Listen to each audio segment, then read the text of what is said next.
세상의 소금과 빛 W. 네, 오늘 우리 계신 말씀 우리 함께 읽도록 하겠습니다. 하나님께 주신 말씀 로마서 1장 18절부터 32절까지 말씀입니다. 네, 우리 로마서 말씀으로 우리 계속해서 말씀 나누고 있는데요. 네 번째 시간인데요. 우리 함께 저와 여러분이 한 절씩 교독해서 읽도록 하겠습니다. 하나님의 진노가 불의로 진리를 막는 자들의 모든 불경건과 불의에 대해서 하늘로부터 나타납니다. 이는 하나님을 알만한 것이 그들 가운데 분명히 드러나 있기 때문입니다. 하나님께서 그들에게 그것을 명백히 보여주셨습니다. 세상이 창조된 이후로 하나님의 보이지 않는 것들, 곧 그분의 영원하신 능력과 신성이 그분이 만드신 만물을 통해 명백히 보여 알게 됐으므로 그들은 변명할 수 없습니다. 그들은 하나님을 알면서도 하나님을 영화롭게 하지도 않고 감사하지도 않았습니다.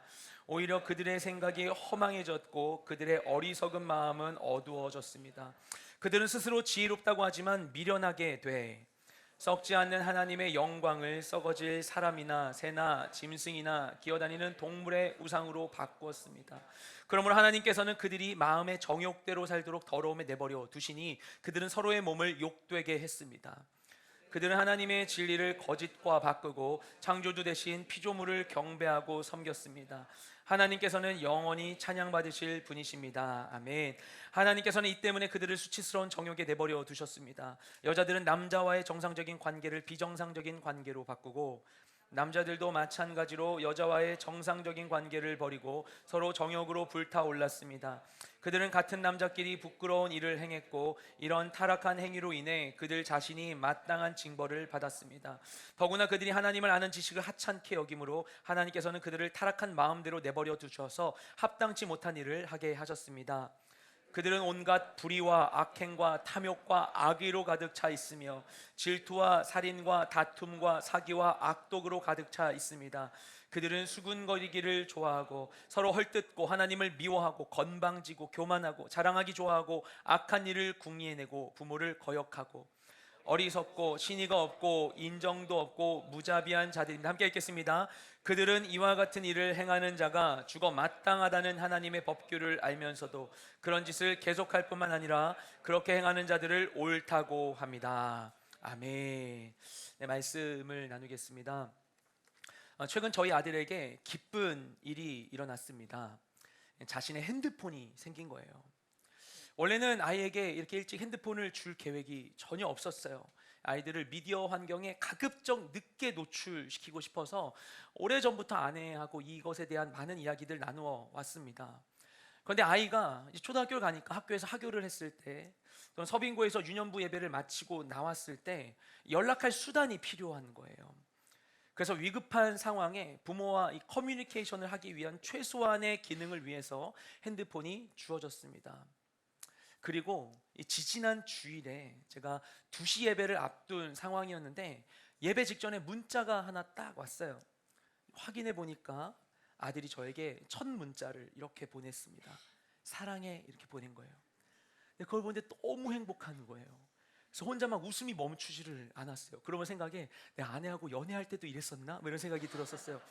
핸드폰 주는 것을 마치 독약 먹이는 것처럼 생각했었던 저인데 그 순간에는 핸드폰 줄만하네 이런 생각까지도 드는 거예요. 그러면서 생각했습니다. 내가 하나님께 사랑을 고백할 때 하나님 아버지도 이런 마음이실까? 우리가 하나님께 사랑한다 고백하고 그분께 기뻐 찬양하는 것을 보시고 들으시면서 하나님께서 우리를 보시며 내가 얘네들 말할 수 있게 하길 잘했다라고 생각하시지 않을까라는 생각을 하게 되었습니다. 제가 아들에게 사랑으로 준 것이 아름답게 사용되니까 아빠의 마음이 기뻤어요. 하지만 그것이 아이에게 들어가서 잘못 사용되고 미디어에 중독되고 유혹에 흔들린다면 아빠의 마음이 아프겠죠. 하나님께서는 우리를 존재하게 하시고 살아가게 하셨습니다. 영혼과 육신을 주시고 지성과 감성과 의지를 주셨습니다. 시간과 삶을 허락하시고 그것을 다스릴 수 있는 능력을 주셨습니다. 이 모든 것을 하나님께서 우리에게 주신 데에는 명확한 이유가 있습니다. 하나님 분명히 밝히고 계세요. 이 백성은 내가 나를 위하여 지었나니 나를 찬송하게 하려 함이니라. 하나님은 우리가 그분의 놀라우심을 경험하고 그것을 알리고 선포하기를 원하세요. 그분을 향한 우리의 마음을 그분께 전해드리는 것을 기뻐하세요. 우리는 여기에 있는 그 누구도 한 사람도 빠짐없이, 혹은 여기에 없는 사람일지라도 모든 이들이 다 이 분명한 목적을 위해 지음받았습니다. 하지만 우리가 자신의 이 본연의 목적을 상실한 채 하나님의 뜻을 떠나 살게 될 때 하나님은 아파하시고 그 상황에 대해서 분노하십니다. 그래서 하나님께서는 우리에게 우리를 향한 그분의 계획이 무엇인지, 그리고 우리의 인생의 목적이 무엇인지를 말씀해 주시기를 원하세요. 오늘 우리가 로마서 1장 마지막 부분을 함께 보는데요, 오늘 말씀은 목적을 잃어버린 삶의 위험이 어떤 것인지를 보여주고 있습니다. 우리 18절 말씀 함께 읽겠습니다. 시작. 하나님의 진노가 불의로 진리를 막는 자들의 모든 불경건과 불의에 대해서 하늘로부터 나타납니다. 아멘. 이 18절에서 매우 신기한 이야기를 하고 있습니다. 하나님께서 진노하신다는 거예요. 우리가 알기로 하나님은 전지전능하신 분이시고 모든 것을 다스리시는 분이십니다. 근데 우리가 인간으로서 짧은 삶을 살고도 내가 무언가를 많이 경험하고 알게 되면 그럼 우리의 감각이 무뎌져요. 그렇지 않습니까? 직장에서도 막 연차가 쌓이고 나면 웬만한 일에 대한 눈 깜빡하지 않고 그냥 뭐 그런가 보다라고 반응하게 되잖아요. 그런데 우리도 그러는데 하나님, 모든 것을 아시고 모든 것을 다스리시는 하나님이시라면 더욱더 그 입장에선 뭘 봐도 신기하지 않고 이미 다 알고 계시니까 감정의 도용료도 없고 잠잠하고 또 어떻게 보면 심심할 것 같잖아요. 그런데 그런 하나님께서 분노하실 만큼 관심을 갖고 있는 일이 있다는 것입니다. 그게 무엇인가? 그렇게 진노할 만한 일이 과연 무엇인가? 바로 불의가 진리를 막는 일입니다. 불의가 무엇인가? 구약 성경에 불의로 번역되어 있는 히브리어 단어가 여러 개 있는데 그 가운데 가장 많이 쓰이는 단어가 대표적으로 아울라라는 단어가 있습니다. 이 단어의 의미를 직역하면 옳은 것에 반대되는 행위를 의미합니다. 신약 성경에도 불의로 우리나라 말에 번역되어 있는 헬라어 단어들이 있는데 그 중에 대표적으로 아디키아라는 단어가 있습니다. 그 단어의 의미를 직역하면 사람과 하나님께 마땅히 해야 할 일을 하지 않는 것을 의미합니다. 한마디로 성경에서 말하는 불의는 무엇인가 하면 제자리를 벗어난 것, 목적을 상실한 것, 하나님의 뜻을 위배하는 것을 의미합니다. 본래의 목적과 모습을 변질시키고 진리를 왜곡하는 것이 바로 불의입니다. 하지만 우리의 하나님은 진리의 하나님이세요. 하나님은 진리를 거스르는 것을 싫어하세요. 모든 것이 그분이 지으신 바대로 고유한 아름다운 목적을 따라 존재하고 기능하는 것을 기뻐하십니다. 하나님께 세상을 지으셨을 때 뭐라고 평가하셨습니까? 성경은 분명히 기록하고 있죠. 보시기에 심히 좋았더라. 완벽한 하나님의 눈으로 보기에도 완벽한 거예요. 너무나 좋으셨던 거예요. 그분의 말씀을 통해 나온 모든 것들은 그분만큼이나 완벽했습니다. 모든 것이 다 질서와 조화 속에 아름답게 존재하고 있었어요. 그것이 바로 진리 안에 누리는 자유함과 기쁨입니다. 그리고 이 땅에 있는 살아가는 우리를 누구도 한 사람도 그것을 경험해 본 적이 없어요. 우리는 죄로 타락한 인생 가운데 살아가는 우리는 그것의 부분을 맛보아 알 뿐이지 진짜 하나님이 보시기에 좋았던 원형이 무엇인지를 온전히 경험해 본 사람은 없는 것입니다. 유튜브를 보면요, 마음이 편해지는 영상이라고 하는 것들이 있어요. 보신 분들 계실 겁니다. 이른바 OSV라고 한다고 해요. Oddly Satisfying Video. 이상하게 기분이 좋아지는 영상이래요. 마음이 편해지는 영상 보신 적 있지 않습니까? 과자 공장에서 기계가 질서 정연하게 과자를 만들어내거나 아니면 칼로 정확하게 물건을 자르거나 일정한 간격을 따라서 국수가 딱딱딱딱 뽑아지거나 조화롭게 무언가가 움직이는 그런 동영상들이죠. 그 영상 가운데 이 단조로워 보이지만 그 가운데 보여진 이 질서와 조화와 리듬감이 이상하게 우리의 마음을 편안하게 만들어줘요. 반면에 질서와 조화를 깨트리는 이미지나 영상을 보면 우리의 마음이 불안해집니다. 그래서 영화를 보면요, 불안과 공포를 일으키기 위해서 다양한 촬영 기법들을 사용을 합니다. 대표적으로 히치콕 감독이 그렇죠. 히치콕 감독의 영화들을 보면 어떤 불안한 심리를 카메라 기법을 통해서 다양하게 보여줍니다.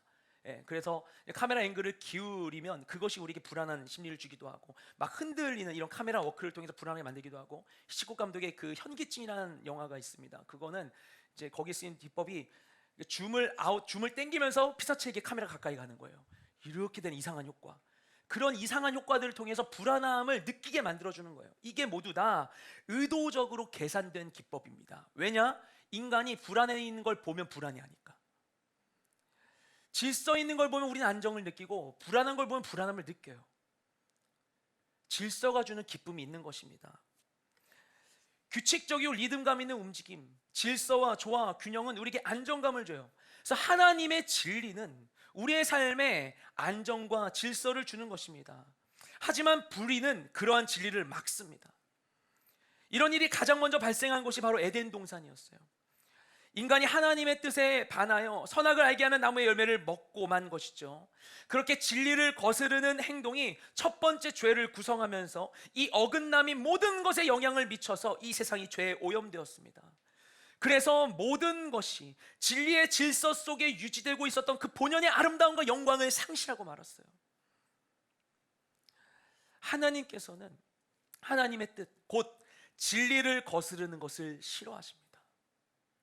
그것에 대해 진노하십니다. 이 진리를 거스른 행위가 한마디로 바로 죄입니다. 그것은 궁극적으로 하나님의 뜻이 실현되지 않는 것을 의미해요. 그래서 여러분의 삶의 자리 가운데에서 불안과 두려움과 절망, 내가 해소하지 못하는 그 무언가가 있다면 가장 먼저 우리가 해야 되는 것은 무엇인가 하면 그 자리 가운데 하나님의 뜻을 회복하는 것입니다. 이 자리에 나를 향한, 이곳을 향한 하나님의 뜻이 무엇인지를 분별하고 그 뜻에 순종하는 거예요. 하나님의 뜻이 이루어지도록 그 뜻을 회복하는 거예요.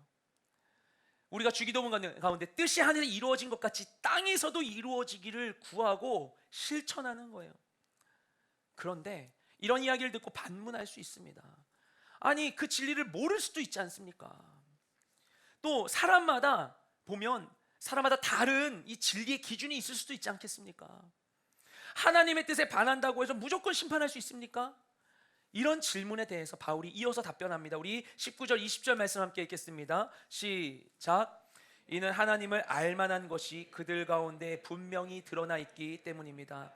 하나님께서 그들에게 그것을 명백히 보여주셨습니다. 세상이 창조된 이후로 하나님의 보이지 않는 것들, 곧 그분의 영원하신 능력과 신성이 그분이 만드신 만물을 통해 명백히 보여 알게 됐으므로 그들은 변명할 수 없습니다. 아멘. 앞서 이야기한 대로 하나님 불의를 싫어하세요. 우리가 그 이해가 돼요. 맞아, 하나님은 거룩하시니까 불의를 기뻐하실 수 없어. 그런데 그 하나님께서 우리를 바라보시며 우리에게 진노하시게 된다는 거예요. 근데 그 하나님이 우리를 향해 진노하시는 이유는 무엇인가? 바로 진리가 이미 우리에게 드러나 있기 때문입니다. 그래서 바울이 이야기합니다. 하나님을 알만한 것이 이미 우리들 안에 있다는 거예요. 우리가 죄로 타락했지만 그래도 우리는 하나님의 형상대로 지으심 받은 존재들입니다. 그래서 우리 안에는 하나님의 영향이 남아 있어요. 그래서 우리가 그 도덕책 옛날에 배우면 성선설, 성악설 배우잖아요. 기독교는 뭐냐 라면 누구는 성선설, 누구는 성악설, 뭐가 맞을까? 이게 참 애매합니다, 얘기하기가. 그죠? 우리 죄인이 맞아요. 근데 우리가 복음 전할 때 사형리만 시작해도 뭐로 시작합니까? 사형리 시작이 우리는 죄인입니다로 시작하지 않죠? 하나님은 당신 향한 놀라운 계획을 가지고 있습니다로 시작합니다. 하나님 모든 것을 아름답게 창조하셨어요. 근데 죄가 들어옴으로 인하여서 이것이 변질되고 타락해버린 것이죠. 그러니까 성선설이냐 성악설이냐 얘기가 좀 복잡한 것 같아요. 하나님을, 우리를 그분의 형상대로 지으셨습니다. 우리가 그 형상의 영광을 잃어버렸지만 하지만 그분의 것이 우리 안에 남아있어요.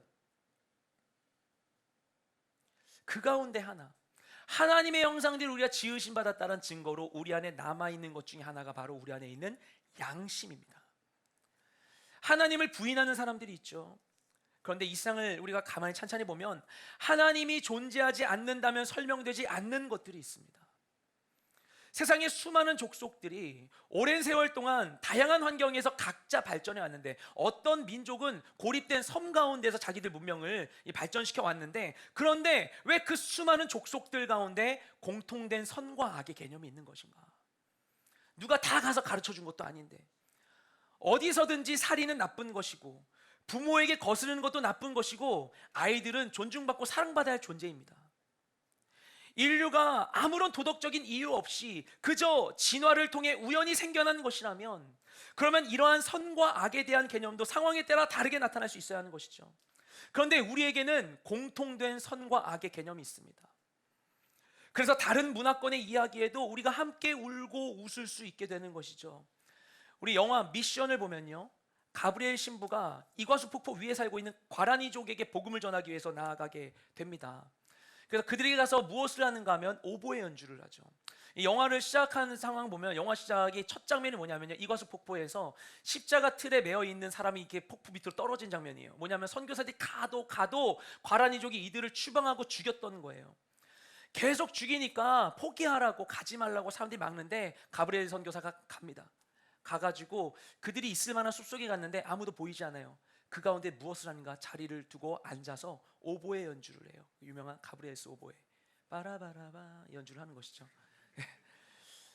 이게 넬라 판타지아가 아닙니다. 원래 가브리엘스 오보에를 나중에 사라 브라이트만이 TMI인데 해가지고 이제 이 곡을 이렇게 가사를 붙여 불렀죠.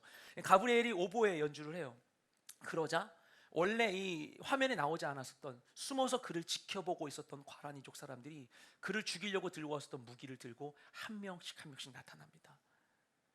그래서 그들 가까이 와서 음악을 듣게 돼요. 그 전까지만 하더라도 복음을 전하려 왔었던 사람들을 죽이고 추방했던 자들이 그 음악에 감화되어서 그들이 하나가 되었던 거예요. 서로 말 하나 통하지 않는데도 같은 정서를 나눌 수 있는 것입니다.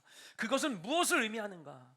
우리는 우연히 아무 이유와 목적 없이 그저 과학적 가능성에 의해서 천문학적인 확률에 우연히 겹쳐서 생겨난 존재가 아니라 분명한 이유와 목적, 방향성을 가지고 선한 의도에 의해 지음받은 존재라는 사실입니다.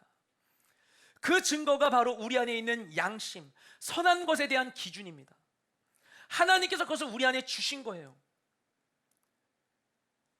우리가 그분의 사랑으로, 그분의 뜻 가운데 지음받은 것입니다. 하나님 알만한 것이 우리 안에 있어요. 그런데 하나님은 그분의 진리를 우리 안에만 두신 게 아닙니다. 20절 말씀을 보면요, 하나님께서 창조하신 만물 속에도 그분의 영원하신 능력과 신성이 다 반영되어 있다, 이렇게 이야기합니다. 이것을 일컬어서 소위 어려운 말로 일반 계시라고 이야기하죠. 신학적인 표현으로. 계시라는 것은 위로부터 딱 전해지는 어떤 정보나 메시지를 이야기합니다.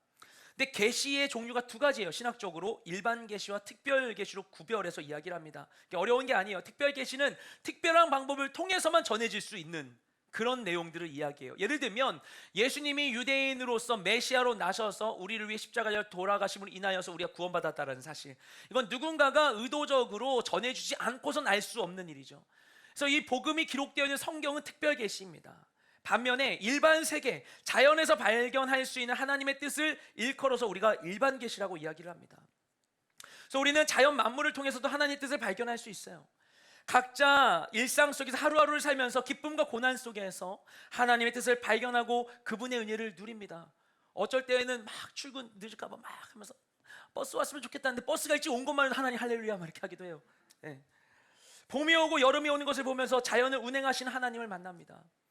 또는 우리가 뭐 대중 가요 뭐 이런 거 들으면서 그럴 수 있어요. 예전에 저희 아내가 집을 나서는 길에 갑자기 김종국 씨의 그 사랑스러워가 생각이 났대요. 머리부터 발끝까지 넌 사랑스러워 이거 하는데 하나님의 음성같이 갑자기 들렸으면 너무 하루가 기뻤다고 얘기를 하는 거예요. 그런 적 없으세요? 그런 적이 종종 있거든요. 제가 예전에 2NE1의 론리를 들었을 때 론리 너와 함께 론리, 이게 뭔가 하나님의 마음같이 느껴지는 거예요. 아니면은 드라마 최근에 그 나의 해방일지 보는데 뭔가 하나님 알고, 이게 기독교적 메타포가 가득한 거예요 그 안에. 그 가운데서 하나님을 우리가 느낄 수가 있어요. 언젠가는 제가 샤워를 하는데 마치 이 차인표 씨 드라마 불꽃에서 이 샤워하는 것처럼 제가 눈을 뜨고서 샤워를 한 적이 있었어요. 잘 안 그러는데 눈을 뜨고 샤워를 하면서 이 거울에 비친 저의 모습을 보고 있는데 뭔가 상상하지 마세요. 어쨌든 이걸 보고 있는데 제가 그 어느 날 놀라운 것을 발견했어요. 여러분 흔한 건지 모르겠지만 이렇게 눈을 뜨고서 원래 샤워를 잘 안 하거든요. 제가 눈을 뜨고서 물을 쫙 이렇게 하고 있는데 거울에 비친 제 모습을 보니까 물이 머리에서 와서 이 이마에 흘러가지고는 눈썹을 따라 옆으로 흘러내리는 거예요. 이거 처음 봤어요. 저는 이 차은표 씨가 드라마 찍을 때 되게 어려운 건 줄 알았어요. 물로 눈이 이렇게 다 흘러내리는 줄 알았는데 여러분 해보세요. 이렇게 해서 눈썹을 딱 내리는 거예요. 그러면서 제가 이렇구나. 눈썹의 기능이 이거였구나. 중력을 따라 물이 아래로 내려오니까 이 물이 옆으로 흘러내리려 하나님 우리에게 주신 거구나. 이 생각을 하게 된 거예요. 그러면서 어떻게 이게 진화를 통해 주어질 수 있는 거겠어. 하나님이 중력 때문에 우리에게 눈 뜨고 샤워할 수 있게 이거를 주신 거라는 생각이 든 거예요. 너무나 저에게는 놀라운 발견이었어요. 어떤 때는 우리가 자연을 보면서 감탄합니다. 이 90년대에 서해안의 이 바다를 인공적으로 막는 시화방조제를 건설한 일이 있었습니다. 이게 90년대만 하더라도 굉장히 중요한 우리나라 사회적 이슈였어요. 환경 오염에 있어서 가장 심각한 이슈였어요. 그때 제가 막 환경 단체 이런 데 다녀가지고 시화 방문을 여러 번 해서 전 실제로 봤었거든요. 이곳에 이 공업용수, 농업용수를 얻을 수 있도록 바닷물을 막아가지고 인공적인 호수를 만들었는데, 그러고 나니까 이게 엄청난 비용을 들여가지고 엄청난 시간을 들여서 만들었는데, 하고 나니까 이 자연의 물길을 막아서 물이 썩어버리는 거예요. 물이 점점 썩고 그 가운데 악취가 나고 안 좋은 일들이 있고 생태계가 파괴되니까 사회적인 문제가 되면서 막 누구 책임이냐 막 얘기하게 됐어요. 그러면서 이게 해결할 수가 없는 거예요. 물의 양이 엄청난데 이것을 어떻게 정화하기에도 너무나 많은 양이고, 방류하자니 서해안의 이 자연 생태계가 파괴될 것 같아서 어민들은 막 반대하고요. 방류하면 안 된다 막 반대하는 거예요. 그런데 시간이 지나도 점점 악화가 되지 이게 잘 되지가 않으니까 결국에는 어쩔 수 없이 이것을 방류하기로 결정을 내리게 되었습니다. 그래서 막 반대하는 거예요. 사람들이 이 더러운 물을 방류하면 앞으로는 어떻게 사냐. 그런데 물을 방류하자마자 놀라운 일이 발생했습니다. 그 수문을 열고 문을 풀어냈는데 이 인간이 오염시킨 자연이 스스로 정화되는 거예요. 그래서 물이 깨끗해지고 철새가 다시 찾아오고 생태계가 회복되는 거예요. 이게 굉장히 놀라운 사건이었습니다. 하나님께서 이 세상을 지으실 때 이 안에, 이 자연 만물 안에 이미 회복의 능력을 주신 거예요. 근데 사람들은 이런 하나님의 영광의 부분을 보고서 하나님은 빼고 그저 자연의 위대함만을 찬양하는 것입니다. 그런데 실은 하나님의 진리가 이 온 천하 자연 가운데 깔려 있는 것을 의미하는 것이죠. 하나님은 자연을 통해서도 어떤 사건과 상황을 통해서도 우리에게 말씀하십니다.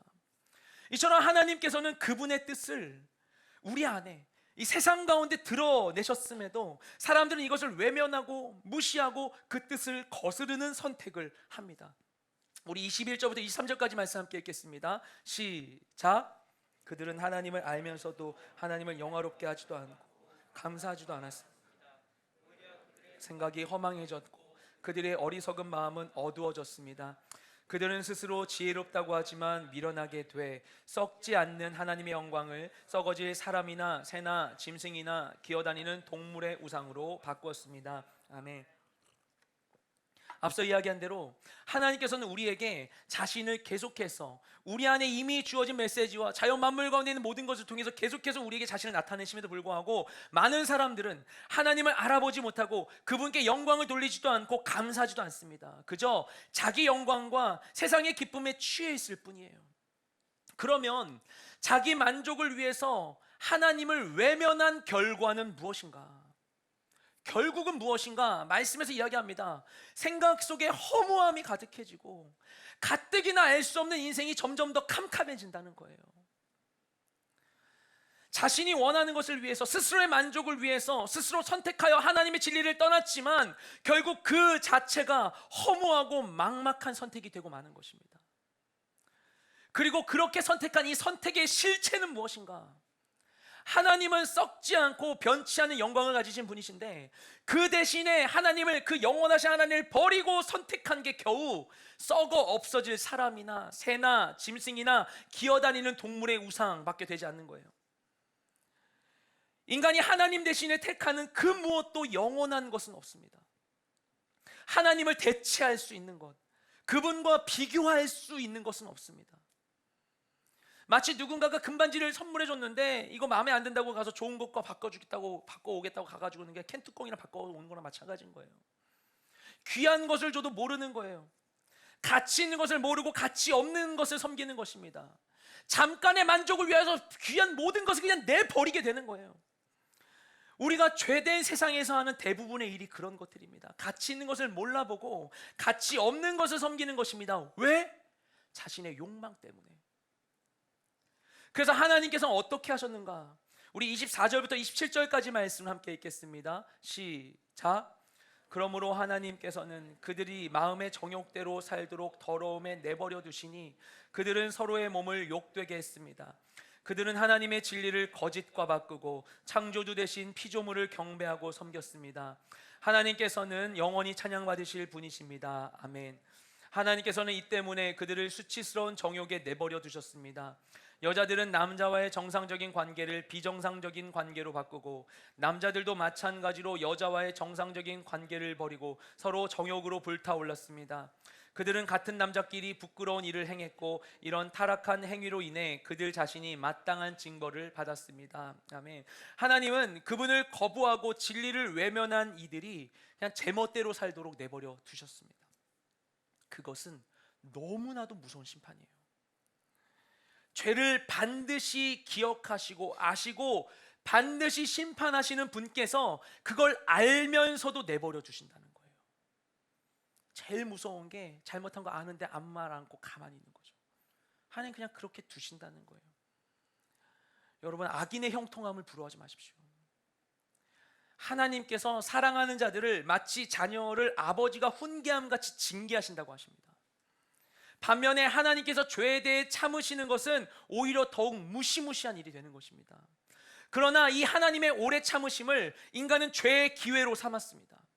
당대 로마 사회의 지배적이었던 죄악은 바로 성적인 타락이었어요. 질서가 사라지니까 하나님이 기쁨의 도구로 주신 이 성에 대한 경계가 무너져 버렸고 결국 사람들은 남성과 여성의 정체성도 잃어버리고 동성 간의 성적인 관계를 맺게 되었습니다. 그리고 그것도 부끄러워하지 아니하고 결국 오늘 말씀 마지막에 나오는 것과 같이 그것이 옳다고 해버리는 거예요. 이제는 기준을 무너뜨리는 거예요. 옳고 그름을 없애버리는 거예요. 왜? 나의 만족을 위하여서. 새로운 기준을 가지고 원래 기준을 무너뜨려 버리니까 이것도 아니고 저것도 아니고 원래 기쁨을 얻을 수 있던 질서와 기준도 다 사라져버리게 되어버렸습니다. 내 기쁨을 위해 모든 것을 망쳐버리는 거예요. 순간의 만족을 위하여서. 이들이 하나님을 멀리한 이유는 자신들의 욕망을 위해서였습니다. 지금은 고인이 되신 세계적인 기독교 번증가 라비 제커라이어스 박사님이 이런 이야기를 한 적이 있어요. 유튜브에 유명한 영상이었는데 어떤 무신론자들과 토론을 하는 중에 그들이 이런 질문을 본인에게 했다고 합니다. 어떤 내용이냐면 만약에 하나님이 존재하지 않는다면 가장 하고 싶은 일이 무엇인가? 라고 물어봤대요. 근데 이 질문을 받고서 라비 제커라이어스 박사가 매우 흥미로워하면서 이야기를 합니다. 이 질문에 대해서. 이 질문은 결국에는 그 질문을 한 그 무신론자들이 그들이 생각하는 이 하나님의 존재와 결부시키는 게 무엇인지를 드러내고 있다는 거예요. 그걸 반증하고 있다는 거예요. 이 질문 속에서 하나님이 있다고 생각하는 사람은 하나님 있다고 생각하기 때문에 못하는 행동이 있다고 그들이 생각한다는 거죠. 하나님 믿기 때문에 난 이건 못해라고 생각하지 않냐라고 질문하는 거예요. 반대로 하나님이 없다고 생각하면 뭐든지 양심의 거리낌 없이 행동할 수 있다고 생각하는 것입니다. 결국 자신들이 하나님을 부인하는 이유 중에 하나는 이 죄에 대한 욕구라는 사실을 무신론자들이 그 질문을 통해 결국 이것을 실토한 것이다 라고 이야기하는 것입니다. 육적인 욕망에 진리가 거슬린다고 생각하니까 하나님을 외면하고 진리를 거부합니다. 그것이 자신의 삶의 유익이라고 생각합니다. 하지만 욕망을 위해 진리의 안전장치를 벗겨내자 더 큰 문제들이 발생하게 되었어요. 우리 28절부터 32절까지 말씀 함께 읽겠습니다. 시작. 더구나 그들이 하나님을 아는 지식을 하찮게 여김으로 하나님께서는 그들을 타락한 마음대로 내버려 두셔서 합당치 못한 일을 하게 하셨습니다. 그들은 온갖 불의와 악행과 탐욕과 악의로 가득 차 있으며 질투와 살인과 다툼과 사기와 악독으로 가득 차 있습니다. 그들은 수군거리기를 좋아하고 서로 헐뜯고 하나님을 미워하고 건방지고 교만하고 자랑하기 좋아하고 악한 일을 궁리해내고 부모를 거역하고 어리석고 신의가 없고 인정도 없고 무자비한 자들입니다. 그들은 이와 같은 일을 행하는 자가 죽어 마땅하다는 하나님의 법규를 알면서도 그런 짓을 계속할 뿐만 아니라 그렇게 행하는 자들을 옳다고 합니다. 아멘. 자신의 욕망을 위해서 하나님을 아는 지식을 하찮게 여기고 욕망을 위한 자유를 확보한 결과는 죄악이 가득한 삶의 무질서와 혼란뿐입니다. 욕망 때문에 진리를 거스르고 삶의 방향과 목적을 상실한 삶의 열매가 무엇인가 바울이 하나하나 열거하고 있는 거예요. 온갖 불의, 악행, 탐욕, 악의, 질투, 살인, 다툼, 사기, 악독, 수군거림, 헐뜯음, 하나님을 미워함, 건방짐, 교만함, 자랑하기 좋아함, 악한 일을 궁리함, 부모를 거역함, 어리석음, 신의 없음, 인정 없음, 무자비함. 하나님의 뜻을 거부한 삶의 결과가 이것입니다. 여러분은 여러분의 삶이 이렇게 되기를 원하십니까? 육적인 만족을 위해서 진리의 속박을 받고 스스로를 자유케 했다고 착각하지만 실상은 욕망을 위해 삶의 질서를 무너뜨리고 불안과 멸망의 삶을 택하는 거예요. 식탁 아래 떨어진 동전 줍겠다고 상을 뒤엎는 것과 마찬가지 행동을 하는 것입니다. 예배당 안에 기둥 거슬린다고 기둥을 없애버리는 거예요. 언제 무너질지 모르게. 순간적인 만족을 얻었다고 하지만 동시에 악한 생각으로부터 벗어날 수 없고 헛된 만족을 구하며 늘 두려움과 불안 속에 살아가게 되는 것입니다. 그것이 바로 목적을 잃어버린 삶의 모습입니다. 예전에 한 순장님께서 순장 모임을 앞두고 큐티 묵상을 나눠주셨어요. 어린이집에서 아이들을 가르치고 있는데 아이들을 돌볼 때 가장 많이 아이들과 발생하는 갈등이 무엇인가 하면 아이들에게 주어진 것들을 어떻게 사용하도록 하냐는 문제라고 해요. 아이들이 막 뭐 그러면 안 되는 걸 가지고 막 장난치고 하니까 이 행동을 조정을 해줘야 되는 것이죠. 그럴 때 그 문제 행동을 해결하기 위한 가장 근본적인 방법은 무엇이었는가 하면 아이에게 그 물건이 만들어진 본래의 목적과 용도를 인지하도록 하는 것이라고 합니다. 예를 들어서 가위는 악어놀이를 위해 있는 게 아니라 종이를 자르라고 있는 것이다. 포크는 옆 친구 머리를 빗으라고 있는 게 아니라 음식을 찍어 먹으라고 있는 것이다. 양말은 손에 끼우고 장난치라고 있는 게 아니라 발을 보호하기 위해 신으라고 있는 것이다. 이런 것들이에요. 이런 얘기를 해준다는 것이죠. 이 각 물건의 본래의 목적을 이해할 때 순간에는 본인이 원하는 것을 못해서 불편할 수 있겠죠. 아이들이 왜 이걸 못하게 하나, 편한데. 밥을 손으로 막 떠먹고 싶은데 그렇게 못하고, 장난감 막 입에 넣고서 막 빨고 싶은데 그렇게 못하고, 코딱지 먹고 싶은데 못 먹고. 그러니까 얼마나 답답하겠어요, 아이들 입장에서는. 하지만 그런 과정을 통해서 결국 아이들이 안전하고 즐겁고 능숙하게 자신이 원하는 바를 할 수 있는 능력이 그 아이 안에 형성되는 것입니다. 우리에게 삶이 주어져 있는데, 나에게 어떤 은사와 능력이 있는데, 나의 직업과 나의 기능적인 영역들이 있는데, 그런데 그 삶의 자리 가운데 내가 살아도 내 삶 같지가 않고 내 마음대로 되지 않는 것 같고 해소되지 않는 걱정과 근심과 혼란이 있다면 우리가 가장 먼저 회복해야 하는 것이 바로 이것입니다. 우리의 삶의 목적을 바로 세우는 것이에요. 나는 누구인가? 나는 무엇을 위해 이 땅에 존재하는가? 하나님은 왜 나에게 이런 삶을 허락하신 것인가? 내 삶의 목적이 분명해지고 그 목적을 따라 질서 있고 조화로운 삶을 살게 될 때 우리의 삶이 그냥 이 구멍 뚫린 그릇과 같이 잠깐 있다 사라져버리는 순간적인 만족밖에 누리지 못하는 그런 인생이 되는 것이 아니라 우리의 인생이 하나님이 부어주시는 진짜 기쁨과 행복을 가득 담는 그릇으로 빚어질 것입니다. 그리고 하나님께서는 그분이 정말 주고 싶은 이것을 구하는 자들에게 반드시 오셔서 우리가 무엇을 위해 존재하는지, 또한 우리를 향한 그분의 계획은 무엇인지 우리에게 말씀해 주실 거예요. 나는 지금 왜 여기에 있는지, 나는 앞으로 어디로 가야 하는지, 변치 않는 분명한 삶의 이유와 목적을 소유하는 우리 모두가 되시기를 주님으로 축복드립니다. 자, 주님께 기도하며 나아가기 원합니다. 기도하실 때 우리 말씀의 은혜를 따라 주님께 기도하며 나아가기 원합니다. 여러분, 하나님께 우리가 질문하며 그분의 뜻을 구하며 나아가기 원합니다. 주님, 진리의 하나님, 내 마음 가운데 임하여 주시옵소서. 주님, 빛으로 임하여 주시옵소서. 죄악 가운데 빠져서 아버지 불의로 진리를 막아 어리석은 가운데 있지만 더 큰 어두움 가운데 자신을 내어 맡기는 이런 어리석은 짓을 우리가 햄치 않게 하여 주시옵시고, 주님, 진리의 하나님, 빛 되신 주님께로 나아가 나를 향한 주님의 뜻이 무엇인지 귀 기울이는 우리가 될 수 있도록 역사하여 주시옵소서. 주님, 내게 말씀하여 주시옵소서. 내 삶의 이유와 목적이 무엇인지 말씀하여 주시옵소서. 주님, 나는 무엇입니까? 나는 무엇을 위해 존재하는 것입니까? 내가 있는 이곳은 어디입니까? 주님, 내가 그 목적을 따라 살기를 원합니다. 내게 말씀하여 주시옵소서. 내가 주님이 허락하신 시간 단 1분 1초를 살지라도 의미 없는 시간으로, 주님, 내가 하루를 열심히 살아도 무엇을 위해 쓰고 있는지 알지 못한 채 허무한 하루를 마감하는 것이 아니라 짧은 시간을 살지라도 무엇을 위해 사는지 분명히 알며 내게 허락된 그 기쁨을 놓치지 않고 살아가는 내 인생 될 수 있도록 역사하여 주시옵소서. 주님의 뜻을 구하며 합심하여 간절한 마음 주님께 주여 한번 외치며 기도하며 나아가겠습니다. 주여, 주님 감사드립니다. 주님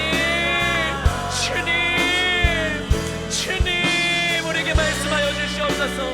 주님 우리에게 말씀하여 주시옵소서. 진리의 성령님 우리에게 임하여 말씀하여 주시옵소서. 빛으로 임하여 주시옵소서. 아버지, 우리를 감싸고 있는 아버지, 우리를 어둠하게 하는 모든 어둠들이 떠나가게 하여 주시옵시고, 주님 빛 가운데 모든 것이 밝게 드러나게 하여 주시옵소서. 주님, 나는 누구입니까? 나는 무엇입니까? 나는 무엇을 위해 존재하는 것입니까? 주님, 나에게 허락하신 것은 무엇입니까? 나는 주님에게 이건 무엇입니까? 나는 어디에 있습니까? 어디로 가고 있는 것입니까? 나의 지난 시간의 의미는 무엇입니까? 주님, 내가 알기를 원합니다. 알기를 원합니다. 주님, 내가 알기를 원합니다. 주님, 내가 알기를 원합니다. 주님, 내가 알기를 원합니다. 주님, 내가 알기를 원합니다. 주님, 내가 알기를 원하면 나에게 말씀하여 주시옵소서. 주님, 내게 말씀하여 주시옵소서. 내게 임하시고 역사하여 주시옵소서. 빛으로 임하여 주셔서 모든 어둠이 떠나가게 하여 주시옵소서. 허망한 데 머물지 않게 하소서. 알 수 없는 자리에 머물지 않게 하소서. 아버지, 나의 스스로, 아버지, 나의 소유와 나의 성취로, 아버지, 나의 능력으로 내가 할 수 있는 것으로 나를 증명하기 위해 쓰고 있는 그 모든 헛된 법비로부터 자유케 되어 아버지, 나를 부르신 주님의 뜻을 따라 아버지, 내 모든 순간 가운데 헛되이 되는 시간이 없이 내게 주어진 모든 시간의 의미와 가치를 회복하여 아버지, 오늘을 살아가는 우리 모든 인생 될 수 있도록 주여 임하시고 역사하여 주옵소서. 주여 임하시고 역사하여 주시옵소서. 주님, 우리에게 말씀하여 주시옵소서. 주님, 나에게 말씀하여 주시옵소서. 주님의 온전하신 뜻이 내 삶 가운데 풀어지기를 원합니다. 아버지 하나님, 성산당과 모든 매매들이 풀어지기를 원합니다. 아버지, 허무한 가운데 빠지지 않기를 원합니다. 나를 향한 주님의 뜻, 온전하신 뜻을 따라 아버지 살아가기 원하오니 주님, 우리에게 주여 임하여 주시고 말씀하여 주셔서 아버지 그 뜻을 온전히 살아내는 우리 모든 인생 되게 하여 주시옵소서. 제 예수 그리스도의 명에 모든 어둠의 영은 떠나갈지어다. 예수의 명에 모든 거짓의 영은 떠나갈지어다. 예수의 명에 모든 어둠의 영은 떠나갈지어다. 예수의 명에 진리의 영이 우리 가운데 임할지어다. 지혜와 계시음을 더하여 주시고 우리에게 말씀하여 주셔서 그 뜻을 따라 순종하는 모든 인생 주님과 함께 살아내는 우리의 삶의 모든 인생의 시간 될 수 있도록 주여 역사하여 주시옵소서. 주님 함께 하시옵소서. 주님, 우리 가운데 임하여 주시옵소서. 우리 아버지 주님께 기도하며 나아갈 때 주님, 오늘 말씀에 기록된 것과 같이 우리가 헛된 것을 위해 수고하지 않기를 원합니다. 아버지, 헛된 것을 얻기 위하여서 잠깐의 만족과 일시적인 기쁨을 위하여서 아버지 영원한 것, 주님 주시는 온전한 사랑과 주의 뜻을 저버리는 인생 되지 않기를 원합니다. 아버지 하나님, 나의 순간의 만족, 나의 욕망을 위하여서 아버지 하나님 불의로 진리를 막는 인생 되지 않게 하여 주시옵소서. 주의 뜻을 따라 살아가는 인생 되게 하여 주시옵소서. 나를 향한 주의 뜻에 순종하는 인생 되게 하시옵소서. 오직 성령이 너에게 임하시면 너희가 권능을 받고 예루살렘과 온 유대와 사마리아 땅 끝까지 내 지인들이라 말씀하신 바대로 아버지, 나를 향한 주님의 모든 뜻이 이루어질 수 있도록 그 뜻에 순종하는 내 모든 인생, 거룩한 삶을 사는 인생, 주님께 기쁨이 되는 인생, 아버지 하늘나라의 상급이 되는 인생 살기를 원하오니 주님 성령님 우리 가운데 임하사 지혜와 계시음으로 역사하시고 우리 양심을 일으켜 주시옵소서. 선한 결단을 할 수 있도록 우리를 도와주시옵소서. 나를 도와주시옵소서. 나를 붙들어 주시옵소서. 그 은혜를 구하며 우리 합심해 주게 다시 한번 우리 주여 한번 외치며 기도하며 나아가겠습니다. 주여, 주님 감사드립니다. 아버지 하나님, 주의 뜻대로 살아가기 원합니다. 아버지 하나님, 헛된 것을 위해, 허망한 것을 위해, 허망한 것을 구하기 위해, 잠깐의 만족과 잠깐의 기쁨을 위해 아버지 영원한 것을 포기하며, 순간의 만족을 위해 영원한 것을 포기하며 아버지 내 영혼을 저당 잡혀 아버지 순간의 만족을 얻고 상실감을 얻어버리는 영혼을 저당 잡혀 상실을 얻어버리는 영혼을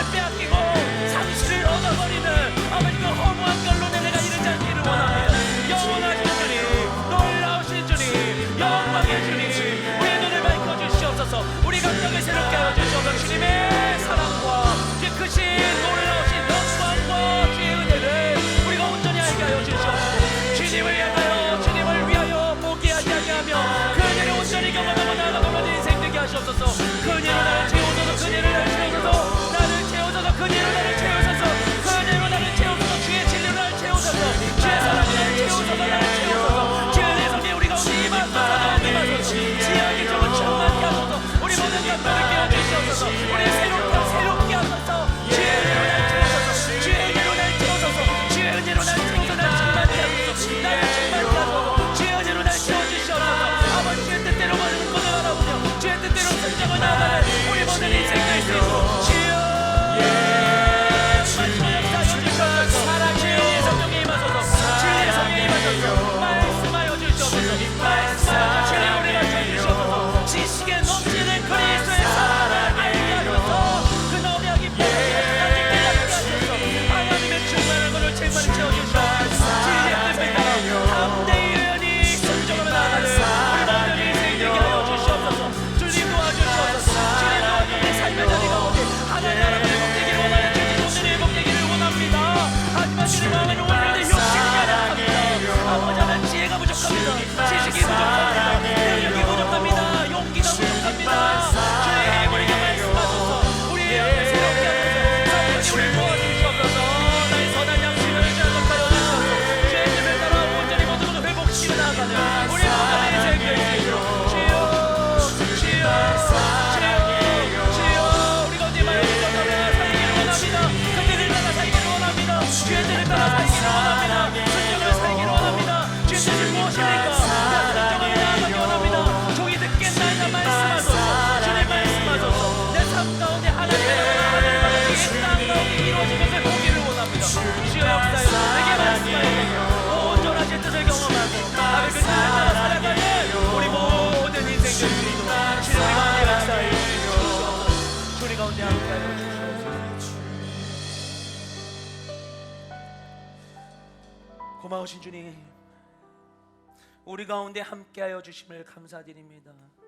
내 뜻대로 살기 위해 몸부림치며 하나님의 뜻으로부터 어두워져 있는 우리들 가운데에도 주님 그런 우리를 포기하지 않으시고 빛을 비추시고 인도하여 주시옵소서. 우리가 하나님의 품을 떠나지 않도록 하시고 나를 향한 주님의 그 말씀 가운데 우리가 서게 하여 주심을 감사드립니다. 진리의 성령님 우리 가운데 임하사 말씀하여 주시옵소서. 우리가 누구인지 말씀하여 주시옵소서. 나는 주님의 뜻이 무엇인지를 알게 하여 주시옵소서. 나의 순간의 삶과 나의 인생과 모든 역사를 관통하는 하나님의 그 사랑과 계획을 알기를 원합니다. 주님 나는 누구입니까? 말씀하여 주시옵소서. 주님 나를 지신 분명한 목적대로 살아가게 하여 주시옵소서. 하루를 수고하여 내 모든 것을 소진하여 지치고 힘든 하루를 마치고 돌아가면서도 무엇을 했는지 몰라 허무한 하루를 마감하는 것이 아니라 내가 아주 짧은 삶을 살지라도 내게 주어진 것이 부족할지라도 가장 필요한 것 가운데 그 모든 것을 쏟아 부으며 그로 인한 가치 있는 기쁨을 경험하는 우리 모든 인생 되게 하여 주시옵소서. 나의 삶이 그렇게 충만해지기를 원합니다. 가득 채워지기를 원합니다. 더 이상 허무하지 않고 어둡지 않고 막막하지 않고 충만한 사랑 가운데 살기를 원하오니 주 우리 가운데 임하여 주시어서 그 뜻을 따라 살 수 있는 양심과 능력을 더하여 주시옵시고 나의 작은 순종과 예배를 통하여 우리의 삶 가운데 하나님의 나라가 임하는 것을 보고 경험케 하여 주시옵소서. 그렇게 하신 주님을 찬양하려 모든 기도를 살아계신 예수님의 이름으로 기도드렸습니다. 아멘. 우리 예배를 받으신 살아계신 하나님께 우리 감사와 영광의 박수를 올려드리겠습니다.